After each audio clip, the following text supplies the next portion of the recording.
आज का जो हमारा टॉपिक है वो है calculation of energy of electron in nth orbital. सही है, जो है chapter number 2 first year chemistry का टॉपिक। तो आज हम जानेंगे कि कैलकुलेशन कैसे कैलकुलेट करें, किसी भी ऑर्बिट की इलेक्ट्रॉन की एनर्जी किस हिसाब से, किस फार्मूला से कैलकुलेट की जाती है। सही है।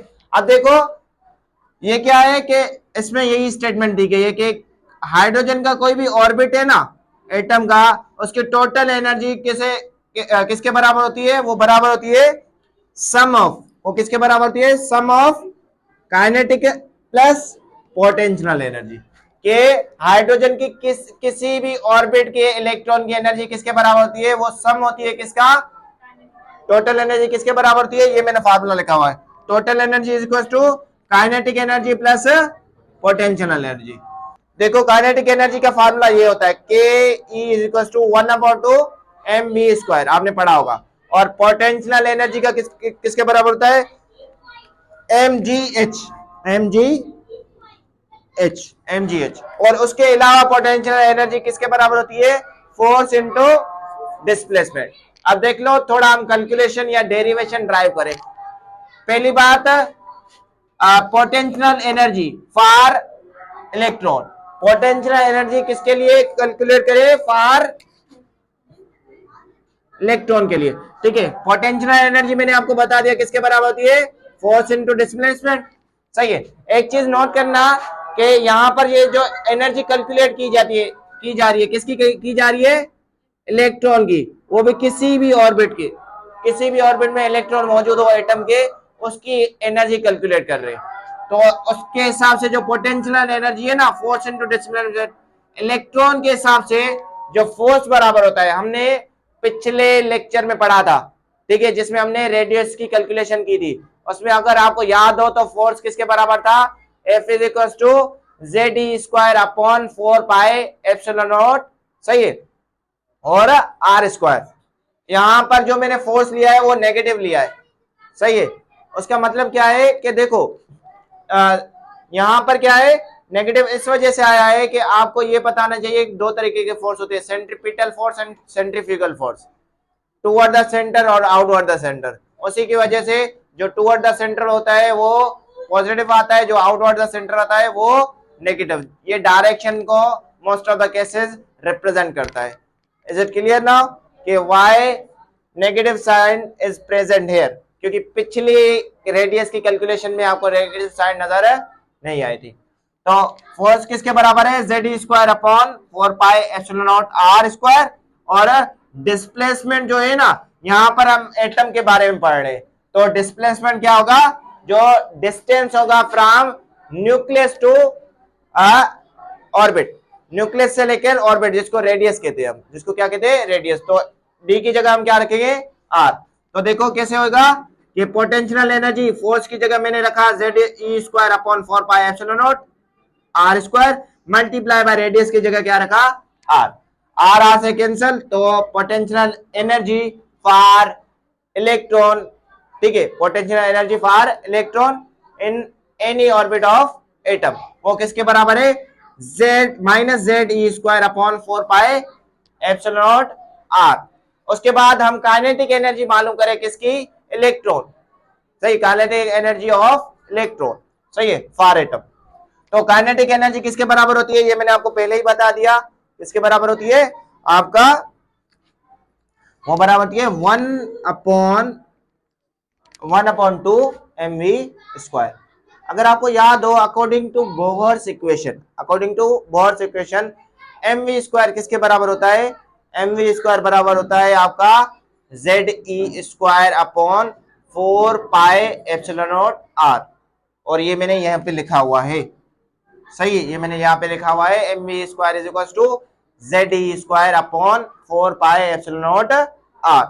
तो हमारे को पता है काइनेटिक एनर्जी 1/2 mv²। अब mv² की जगह मैं ये वैल्यू पुट करूंगा बोहर्स इक्वेशन की, तो काइनेटिक एनर्जी किसके बराबर हो जाएगी? K.E इज इक्वल टू 1/2, यहाँ पर mv² की वैल्यू पुट गई ZE²/4πε0। यहां तक बात क्लियर है? अब क्या करते हैं, इसको थोड़ा, इसको मैं आगे लिख लेता हूं, इसको मिटा के यहां पर इक्वेशन को कंप्लीट करते हैं।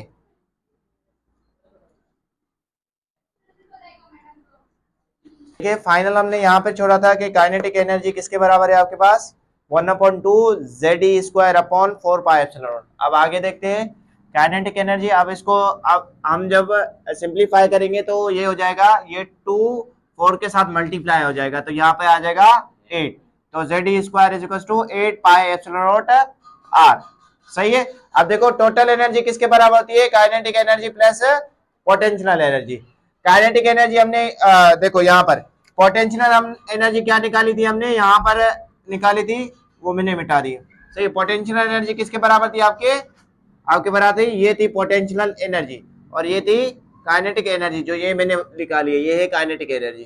सही है। दोनों की वैल्यू यहाँ पर मैंने क्या की, पुट की। दोनों की वैल्यू क्या की, पुट। ये है काइनेटिक एनर्जी, ये है पोटेंशियल एनर्जी। यहाँ पर देखो प्लस माइनस क्या हो जाएगा, माइनस। अब देखो यहाँ पर जब फैक्टराइजेशन आता है तो यहाँ पर आप एलसीएम निकालते हैं, फैक्टर में जो चीजें होती है। तो यहाँ पर एलसीएम निकालूंगा तो एलसीएम आएगा 8 पाई एप्सिलॉन नॉट। यहाँ पर टेबल जाएगा कितने बार, 1 टाइम। यहाँ पर टेबल जाएगा 2 टाइम। तो ये सेम एज जैसे होगा वैसे उतर आएगा, और ये 2 जब इसके साथ मल्टीप्लाई आएगा तो 2ZE²। माइनस का माइनस बीच में, जब ZE² से माइनस करेंगे 2ZE² तो माइनस का क्या बच जाएगा आपके पास, ZE², और अपॉन में 8 पाई एप्सिलॉन नॉट R। इसको ऐसे भी लिख सकते हैं थोड़ा सिंप्लीफाई करके, जैसे आगे वाला स्टेप इजीली समझाया जाए। ऐसे डिवाइड वाले R को मैंने बाहर निकाल दिया है, ZE² 8 pi epsilon not divide by R। अब देखो अकॉर्डिंग टू बोहर्स इक्वेशन, आपको याद होना चाहिए, अकॉर्डिंग टू बोहर्स इक्वेशन हमने रेडियस कैलकुलेट किया था, वो किसके बराबर था, R is equal to epsilon naught N² upon ZE² pi m। ये रेडियस की वैल्यू थी जो हमने प्रीवियस लेक्चर में कैलकुलेट की थी। तो ये जो वैल्यू है ये मैं R की जगह पुट करूंगा, तो क्या आ गया, यहाँ पे मैंने R की जगह ये वैल्यू पुट की R की। अब देखो यहाँ पे डिवीजन, डिवीजन से मल्टीप्लीकेशन में जाते हैं, क्या करते हैं, डिनोमिनेटर डिनोमिनेटर में कन्वर्ट कर देते हैं, ऊपर चला जाता है, और डिनोमिनेटर डिनोमिनेटर, मतलब ये जो है वैल्यू ऊपर आ जाएगी, ये वैल्यू कहाँ पे आ जाएगी, नीचे। तो अब देखो यहाँ पर सेम ये चीज यहाँ पे रख दी, इसको क्या कर दिया, इनवर्स कर दिया। अब देखो जब मैंने मल्टीप्लाई किया कंप्लीटली इसको, तो ये फाइनल ये आएगी माइनस ZE² के साथ मल्टीप्लाई होगा तो ZE होल पावर स्क्वायर आएगा।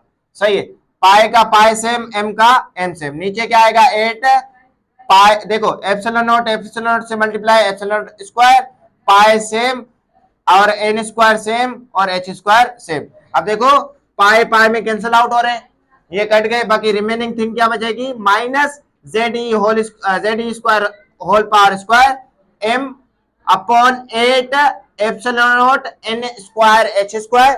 सही है। अब देखो यहां पर जो जो कांस्टेंट वैल्यू है, कौन कौन सी कांस्टेंट है, मास ऑफ एटम है, ये नंबर ऑफ प्रोटॉन, ये क्या है, Z क्या है, नंबर ऑफ प्रोटॉन, E क्या है, चार्ज ऑन इलेक्ट्रॉन, 8 एक फैक्टर है, कॉमन फैक्टर नंबर है, ये भी कांस्टेंट होता है, ये परमानेंट कांस्टेंट है, ये भी क्या है, कांस्टेंट है।